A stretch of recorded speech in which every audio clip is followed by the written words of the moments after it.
Now, it's the Open Mic Talk Show. It's the Open Mic Talk Show.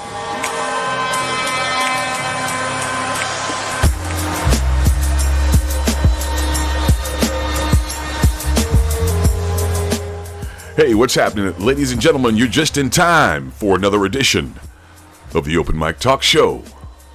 Put your hands together in this cold weather for the one and only, the super talented, the one and only super soul sister, our resident superstar. She is one Cara Black. Thank you. Yes. You're very welcome. Also, ladies and gentlemen, put your hands together for the legend. He is one of the Hall of Famers of Oklahoma radio. He is known as one Darnell Swift. Thank you so much, Carl. The elbow made me what I am today, brother. Absolutely. Just hanging out on 2nd Street and all of the good times growing up in the gut. And well, you know what I shared with you about your brother and I, who is my age, as we were growing up, you know, some of the luxuries we had on 2nd Street. We won't get into that. That's a private conversation. You were amazed. I was. I you know, having the opportunity to grow up in various parts of this wonderful state, it was some things that I didn't know about the place that I was born. And you shared some things with me, and it was definitely eye-opening.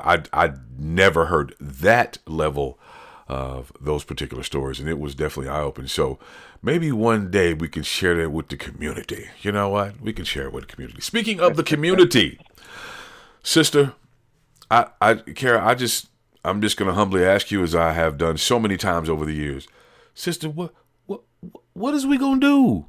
What is we going to do? What is we going to do, sis? This man is absolutely a complete psychopath. He's doing what he said he was going to do, or doing what he said he wasn't going to do, but he actually meant that's what he was going to do. I thought he didn't remember or had no affiliation with Project 25. I thought that was a no-go. Never read it. Right. I don't know what you're talking about. It seems as though Darnell, all of his policies, all of the things that he's done thus far in the first week. Well, it hadn't even been a full week yet. Well, yeah, I guess today would be a full week. But anywho, all of these things are right from the playbook of Project 25. Absolutely. And, you know, I've often called Trump the avatar of the far-right movement. And he is at record pace putting up executive orders. Oh, yeah. Now, obviously, some of them are going to be challenged and some of them cannot. I don't really have a real sense of how we're going to combat him. I have some ideas, but man, it's a mess. I mean, I knew this guy was going to be destructive. I really didn't think that he was going to reel off over 100 executive orders in less than a week's time. It's so many. You know, that's his MO. That's part of his plan. He throws so much stuff at you until you're fighting anger. And I can't do this for 4 years. I can't do this for 4 years. This guy, I mean, I find myself just seething with anger. I mean, sis, I know that, you know, we've had various conversations about this guy, and, you know, we talk about how the presidency didn't oftentimes, you know, affect the common man for the most part. I think this time is going to be a lot different. I agree with you. And all of those people who contributed to his campaign, thinking that he was their true leader. I'm talking about the MAGA loyalists. Yeah. They are going to have a rude awakening finding out that he is not for them. for their money. Always been about their money. Think about this whole meme coin thing that snatch and grab him and his wife just did. It's like, if you were probably a political leader or someone else in power looking to gain favor with him, you can easily buy up all of this money, driving up the prices and stuff. But the everyday man who just works and it runs around with a MAGA hat on, and they contributed to this meme coin, they don't get nothing. It's worth nothing now. Yeah, but it's amazing. He's made millions of dollars off of it. Billions. The thing that I've been thinking, I was having a talk with my oldest son. His birthday is next week, and he called me just a little bit ago before we started our broadcast. And I was saying, Trump is what he is, and he's where he's at. I think the real question now is about us. And are we going to be loud? Are we going to be aggressive? Are we going to be confrontational? Because in essence, I think that's the only thing that the MAGA supporters really understand, And as Carl has said in many occasions, it appears that to some degree the Democrats are just weak-kneed and they don't know how to fight this guy. Trump is a media monster. He sucks up all the atmosphere in the political space, and they're going to have to find a way to metaphorically put a pin in that balloon. And I don't think it's by talking policy. I don't think when a Chuck Schumer or some other Democratic leader comes on TV and starts talking policy, that's how you're going to reach people. First of all, I don't think the maggots are reachable, okay? But I think the message needs to be to that large group of people that don't participate in this process. Give them a reason to participate. Lay it down in black and white how this is going to affect you, how you're not going to get your SNAP benefits, how when your grandmother needs to go to an emergency room, how they cut back on the benefits of Medicare and Medicaid. I mean, the message has to hit home in real life, in real time. And that's what Democrats don't do well. But it didn't matter. It doesn't matter. Cara, my mother has a saying that growing up truly irked me. It bothered me to no end.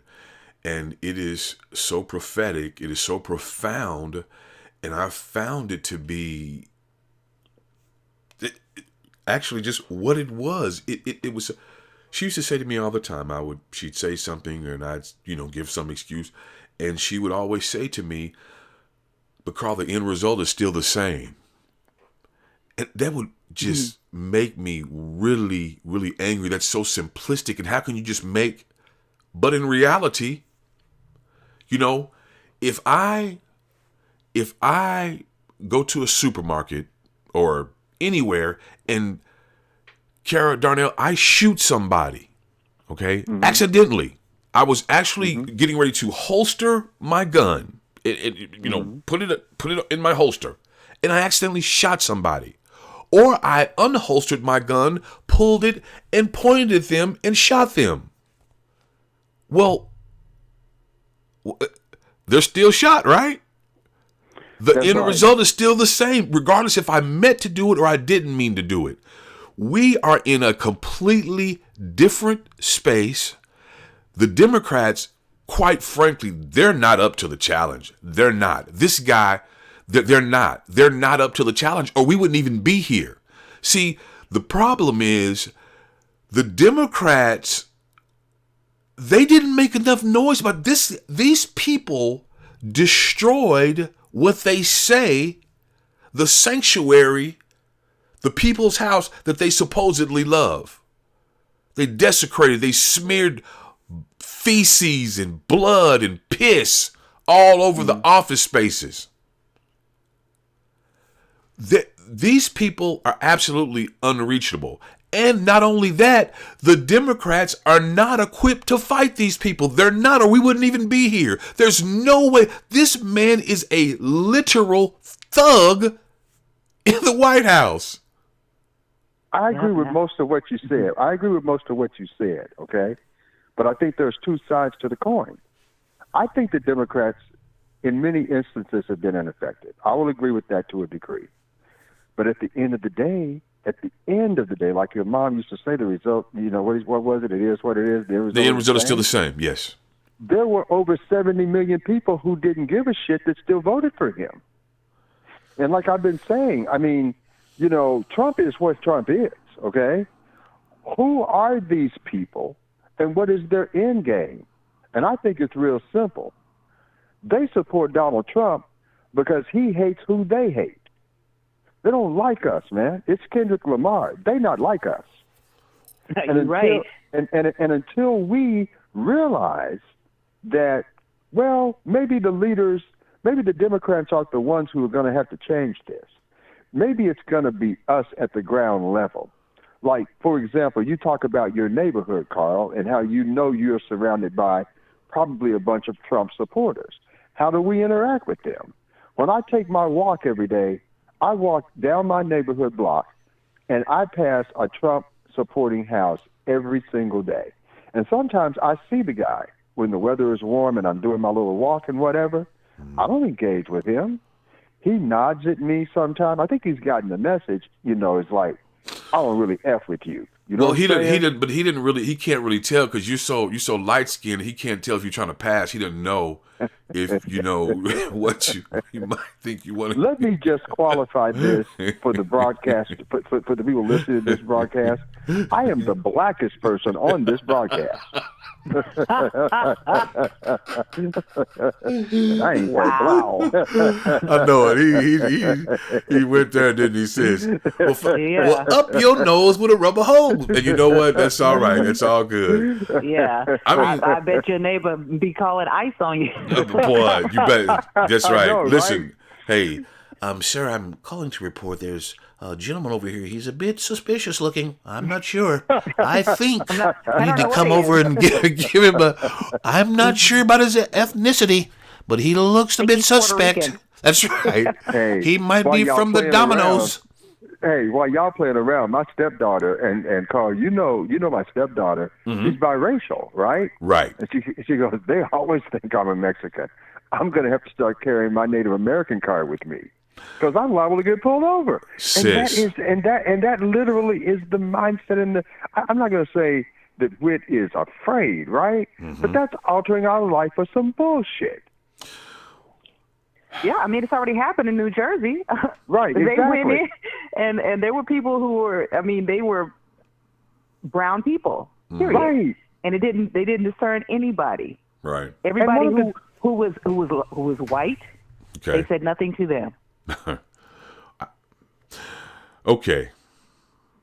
Sis, when I read this, of course, you were the first person I thought of. I was having a discussion with my partner, Nicona Burgess, who lives in Santa Fe, Mexico. He is a native Oklahoman. And I believe, I don't want to misspeak, but I believe Andrew Jackson at one particular time did something where he basically said that if you were Native American, if you were Indian, if you had to basically say you were with America, or if you said you were with your tribe, then you were looked upon as a foreign entity. There's been some talk that he is actually going to try to actually go after Native Americans in some form or fashion. And guys, I don't think it's been released yet, but we are an independent news source, and I'm going to go for it. I'm going to say it. Donald J. Trump is going to rescind Black History Month on the federal level.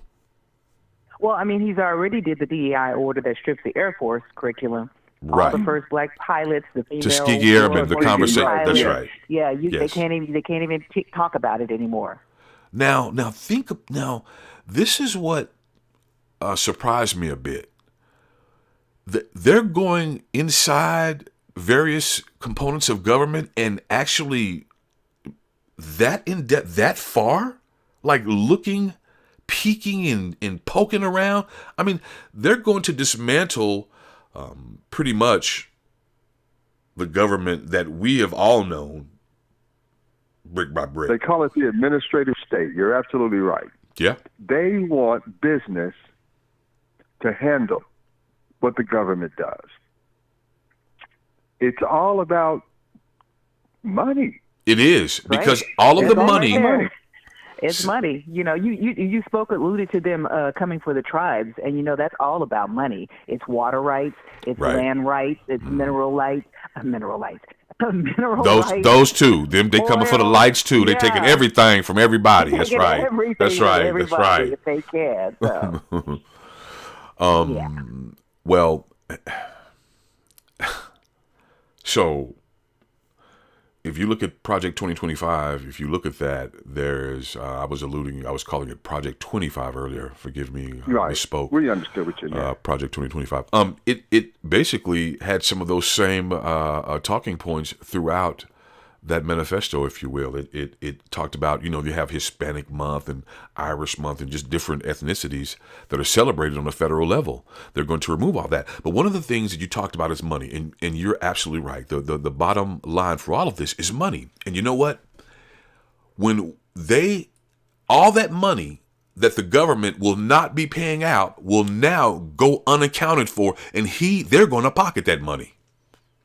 We'll never know the amount of the billions of dollars that this man has already taken and he will take again. Now, you guys, I think that the time to be optimistic or to be looking for some sort of silver lining, I think we're really, really past that. I don't mean to be a naysayer or a doomsdayer, but I'm a realist. And it doesn't matter what the lower courts say. It doesn't.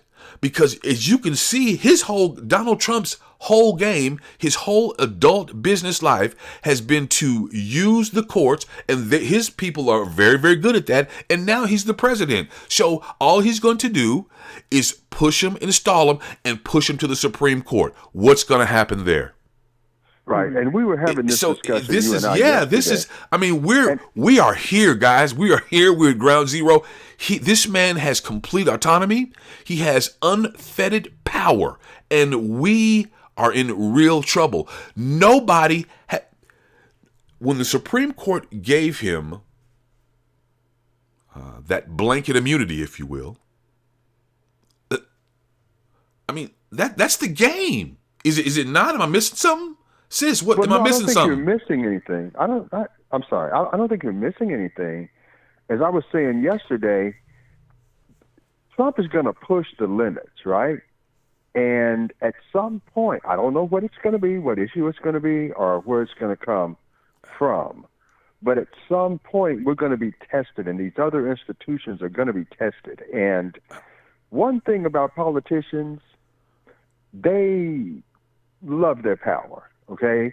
And Republicans have completely acquiesced. But do you continue to agree with all the bull crap that he's putting down to where you have no power at all? So far, that's the case. But I just think he's going to push the limit to the point to where he's going to get some pushback at some point. I just believe that. Now, I could be wrong. I could be overly optimistic, but I just think that's going to happen. It's going to happen. And, he's trying to do all this stuff quick, fast, in a hurry to appease his followers, first of all, and try to get as much disinformation out as possible, and to grab as much money as he can before he starts really getting some pushback from the people. He should have never been placed in this situation, but it is what it is. It's going to be what it's going to be. The outcome is still going to be the same. The end result is going to be the same. Guys, something that's really interesting that we should watch. Something that's really interesting that we should keep an eye on. And I don't think it'll materialize because it's so absurd. as he went out to California and North Carolina this week, he was talking that bull crap about, well, I want to give some relief, but I want to put a condition on it that Right. they in California have this voter ID or voter registration stuff. Yep. Mm-hmm. And maybe we should leave these disasters up to the states.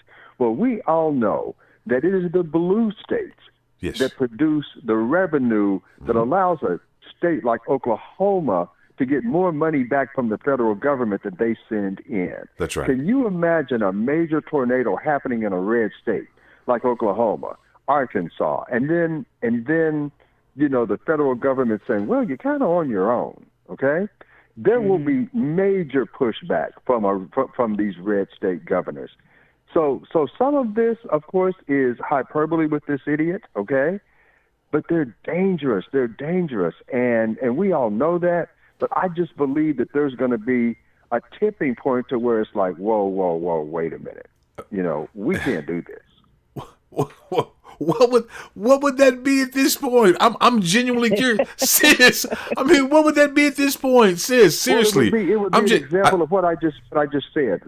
Say there's a natural disaster, say in the southeast. Say, God forbid that something happens like a tornado or flooding or something like that just devastated Mississippi and what was it, Tennessee and North Carolina.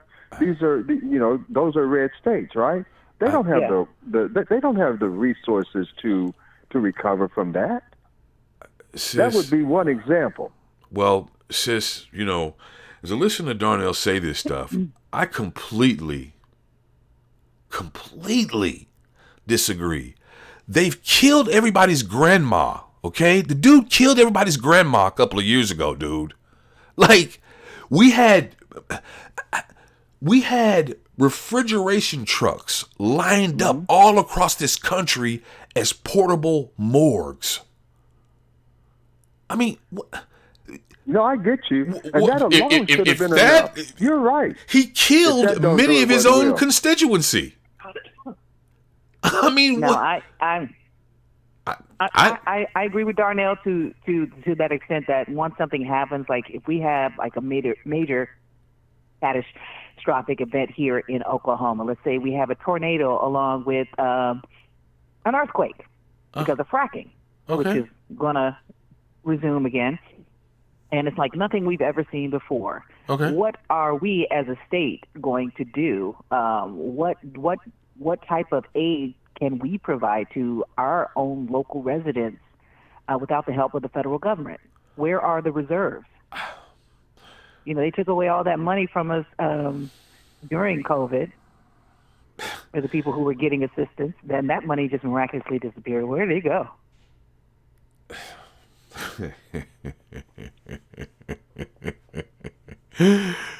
This stuff is this stuff is just absolutely everything that we're talking about. Obviously leads back to money. I mean, these people are pocketing money. If you look at the turnpike after 10 years was supposed to be free. Not only is it not free, it's gone up. I mean, what in the world? How did we get here? Now, guys, I'm not crazy. Well, that's debatable. But anyway, I remember distinctly that when all of the advertisements, all of the hoopla, all of the marketing was going on about the lottery. They talked about paying teachers. They talked about the infrastructure of this state, salary. That was specific. They talked about that. And they talked about giving money to the school systems. Mm-hmm. Now, when the push came to shove and all these teachers were leaving and we were having just the school system were operating all throughout the state in deficits, we pushed back about the money. They said we were talking about colleges and universities. The people that pay to go there? What? Right. No, you didn't. They diverted that money for everything that the lottery came in here to do. The state fought them tooth and nail so they could get that money and put it wherever they wanted to put it. Boy. Yep. This is 1 week, man. I mean, it seems as though Wow. in a normal world that, I mean, guys, the destruction he's caused in 1 week is enough for an entire presidency. And he's done it in You're less than a right. week. It's In a week. unbelievable. So we're in for some major things happening. I don't know why I'm surprised, but I guess, man, I guess the human part in me still believes in the best of even the dirtiest, low down, tawdry rascal like Donald J. Trump, because the prescription drug. Are you serious, man? Are you serious? You said the human part of you. Yeah. What other part do you have, Carl? Well, you know, werewolf? we're the human animal. Yes, I bark at the moon. I do. I howl. I do. Thank you. No, I'm sorry. I just thought that as funny, but yeah, man, it's nuts. But that's the type of thing, like the drug prices, for example, right? That shocked me. That shocked me. I mean, that kind of shocked That's going to me. hit them. That's gonna affect the ones that we're talking about. But it's been affected in his last presidency, guys. Okay, the farmer. We've had this farm for over 100 years, ladies and gentlemen. And you know what? I feel like in support of Donald Trump, if I have to take one for the team, I'm willing to do it. You're willing to. This man has blown my mind to the depth, to the magnitude of what we're facing here. This is not normal. These people, their quest and thirst and hunger for racism is stronger than anything that we think that can combat it. Their hate is stronger than our love. It is. You know, there's no party. There's no religion. This thing is serious. We've all seen the old photographs of a lynching, right? You know, there's a famous one that happened outside a Nebraska jail and courthouse, right? And all these hundreds of people are sitting there and they're watching the black man hang, right? And then they go home and they have dinner. There's been this detachment for white folks, okay? That, and I don't know where this psychologically kind of breaks down, but there's been one moment. I think we lost. No, we're right here. We're together. Yeah, we're together. We're all together here. So you were saying it's been a breakdown in what? What were you saying? Well, there's this detachment. I mean, in other words, you watch the lynching, but you don't do the hanging, right? All right. So the farmer in the dale in Iowa, right? Right. Like the farm is secondary because it's more important for the group of us to be superior, right? And what watching the lynching does, and what agreeing with Trump does, if he has to give up his farm, it says that I am able to keep my superiority over a person of color, and that is more important to them than anything else. We have found that to be true. Yes, we have. We definitely have. It's been a interesting learning experience because I consider myself fairly intelligent, and this guy has learned me. I tell you, I mean, he has learned me up right, man. I'm telling you, I just wouldn't believe that. You know, when it comes to your own family, your own pocketbook, if you will, and people often talk about how they vote on pocketbook issues, and that's what, the price of eggs. Nothing this man has done, nothing that he will ever do is going to help us or be advantageous when it comes to grocery prices, eggs, gas, nothing. Well, only if he can make $1 billion off it, then it'll make sense to him. But other than that, no, you're right. Well, a bit of sunshine on this gloomy Sunday is football, man. That makes everybody happy, for the most part. For the most part, except when a certain somebody kneels. Isn't that interesting? You think about all of the negativity that came with Colin Kaepernick taking a knee on the football field. Look at this, guys. Look at this stuff. Huh. Right. Well, I was just wondering, as we get ready for Championship Sunday today, Yeah. what time does the Cowboys and Steelers game kick off? Boy, yeah. Boy, I'm telling Talk you. about teams that suck. You know what I mean? We suck. Boy. Yeah, I'll tell you what, you guys are not. Hey, man, I'd love to have your season. I'd love to have had it. We are the bottom of the barrel. The Cowboys, it's been so bad, sis, that over the last basically decade or so, I've pretty much had secondary teams, guys who play for OU and black head coaches, black quarterbacks specifically that played for OU. I follow their teams and want them to be successful. And because I know for the most part that Dallas, for whatever reason, will not do well or make it to the playoffs. And even if they get there, they're not going to win. So those Jones boys have really, really wrecked the Dallas Cowboys. And the thing about it is they own the team. What about this new coach? What about the new coach? Who is the new coach? Brian Schottenheimer? Brian Schottenheimer. He got hired Friday night. Yep. 4-year contract. Yeah. That's interesting. I was hoping that Dion wouldn't take it. I didn't want him to take it. I didn't want his career to be poo-pooed on, if you will, by Jerry Jones. I didn't. I wanted to save my boy. I know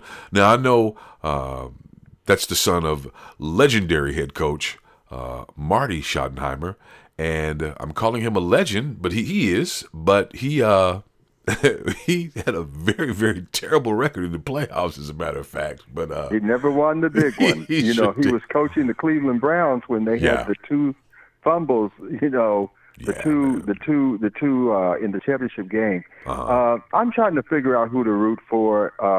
I guess I'll root for Philly in the NFC. I don't dislike or hate either team, but like you said, Jalen Hurts, who spent a year at OU, was there. And they have a couple of other players that have OU affiliations. I think so do the Redskins, if I'm not – Redskins. The Commanders. The Commanders. But in the AFC, my grandsons who live in Kansas City are big Kansas City fans, but I just got a feeling Buffalo's going to pull this off today.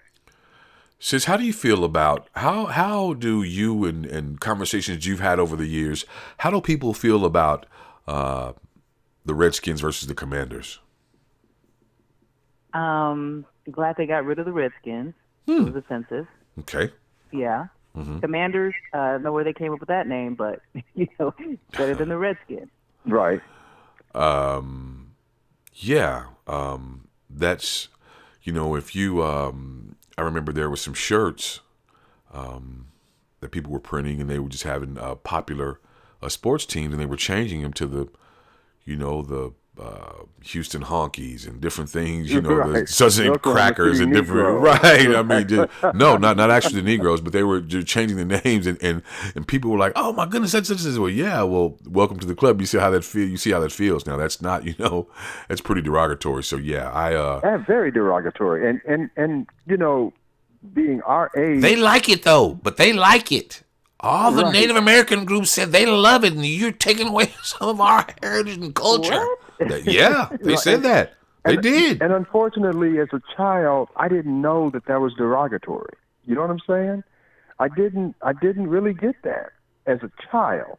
But obviously, as an adult, when people started to give it pushback, I'm like, how could they ever have a name like that? You know what I'm saying? Exactly. Right, right. I mean, like the Cleveland Indians. Redskins? The Cleveland Indians and stuff or whatever, and I mean, so you're gonna say the Kansas City Negroes or whatever. I mean, it's hoodlums. I mean, that's just an interesting way to describe a team. So yeah, I was glad when they did that, and actually,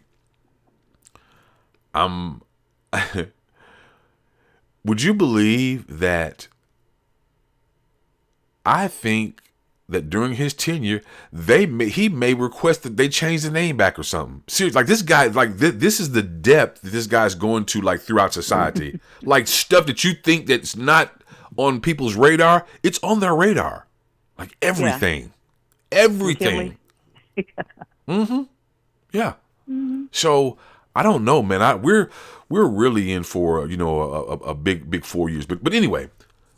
So let's get your picks. Okay, so Cara, let's get your picks. So the NFC Championship today is the Washington Commanders versus the Philadelphia Eagles. Who do you have going to the Super Bowl out of the NFC, sis? Who's your pick? Well, I mean, they both have black QBs, which I'm rooting for both teams in a sense. It would be great to see Washington go because they have such a young quarterback, and he's been doing such a great job. He's so super focused. It's amazing. That is talent. Boo, sis. Boo for your pick right there. That's boo. Boo. You from Oklahoma. You supposed to root for our homeboy, my man Jalen. I know. I wouldn't tell you, but I'm just saying. I'm saying he's great. He's a great player. Great. He's a great player. That would be a great opportunity for him, but I believe that Philadelphia is going to take it. Oh, okay. It'd be a great upset, but I think Philadelphia is going to win that game. Okay, so we got sis with Philly. Okay, Brother Swift, who are you going with, man? Well, I think Philadelphia is going to win, but I'm scared shitless of the Commanders. If the game is close and the Commanders get the ball at the last possession, they're going to win the game. For my grandsons, I want Kansas City. I think it's Buffalo's turn. Nobody's ever won 3 Super Bowls in a row, not even the great and powerful Pittsburgh Steelers. I think Buffalo and Philly will be the Super Bowl for 2025. Okay, sis, who are you going for in the AFC between Kansas City and the Buffalo Bills? Who's your pick for that game? My pick is Patrick Mahomes and the Kansas City Chiefs. I think this is going to be a great rematch. It's going to be an awesome game. I'm going to be watching, but I think the Super Bowl is going to be Philadelphia and Kansas City. It's hard to argue. I can actually see, quite frankly, I can see any of these teams winning this. I really can. It really, I think these games are going to really depend on, as all games do, turnovers. The teams that win the turnover battle, they're going to be victorious. Whoever that is. It is hard to overcome and win a game when you're turning the ball over. Baltimore can attest to that. So, yes. I mean, Baltimore can attest to that. So, having said that, I really don't know. I truly can see all 4 of these teams being really successful. Unless they turn the ball over. So, there it is, ladies and gentlemen. So, sis, what do you have for the beautiful people out here in Radioland in closing today? Beautiful people in Radioland, I want you to enjoy this beautiful Sunday, these beautiful games that are going to be taking place as we all come together in unity, united under football. Do not let the politics drive you mad. Keep your head up. Be focused. Very well spoken. Safe. Very, very, very well spoken. Great words. Brother Swift. I would say, like Cara said, let's enjoy this championship Sunday. Eat a lot, drink a little, have fun, and get ready to fight. Because we've been forced into the arena. We've been forced into the ring, the octagon, and let's just be ready to bring everything we got in the next 4 years. It's going to be exhausting, but we got to be ready to fight. Ladies and gentlemen, this has been the strength, knowledge, and power of the biggest, baddest name in talk. For Cara Black, Darnell Swift, I'm Carl L. King II. Peace, love, and hair grease. Stay strong and fight the power.